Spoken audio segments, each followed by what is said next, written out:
ధనుస్సు రాశి వారు, ఈ ధనుస్సు రాశి వారికి ఈ వారంలో మొత్తం 4 గ్రహాలు అనుకూలంగా ఉన్నాయి. మంచి ఫలితాలకు, లాభాలకు అవకాశం ఉంది. తృతీయంలో రాహువు సంచరిస్తున్నాడు. జన సహకారము, నూతన వ్యక్తుల వల్ల లాభాలు, విదేశీ వ్యవహారాలు అనుకూలంగా ఉన్నాయి.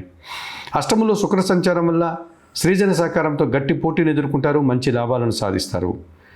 సప్తమంలో గురువు సంచరిస్తున్నాడు. జన సంబంధాలు పెరుగుతాయి. సమాజంలో గుర్తింపు, విద్యా సంబంధమైన విషయాల్లో సత్ఫలితాలు, కుటుంబంలో శుభ కార్యక్రమాల నిర్వహణ, నూతన వస్తువులు కొనుగోలు మీకు ఆనందదాయకంగా ఉంటుంది.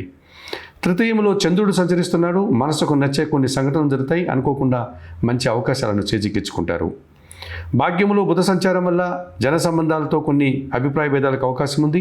వృత్తి, ఉద్యోగ, వ్యాపారాల్లో కొన్ని అసౌకర్యాలను ఎదుర్కోవాల్సి ఉంటుంది. ఈ రాశి వారికి ఈ వారంలో ఆది, సోమ, శనివారాలు అనుకూలంగా ఉన్నాయి. దానాలు ఇచ్చేటువంటి క్రమంలో ఈ ధనుసు రాశి వారు ఆకుకూరలు కానీ, కాయగూరలు కానీ, పెసరపప్పు కానీ బుధవారం రోజు పేదవారికి దానం చేయండి. స్తోత్రపారాయణ విషయంలో శ్రీరామ రక్షా స్తోత్రం ప్రతినిత్యం చదువుకోండి. ఆలయ సందర్శన కార్యక్రమంలో భాగంగా సీతారామచంద్రమూర్తి ఆలయానికి వెళ్ళి స్వామివారిని, అమ్మవారిని దర్శించుకోవడం వల్ల మరింతగా మంచి ఫలితాలను పొందగలుగుతారు.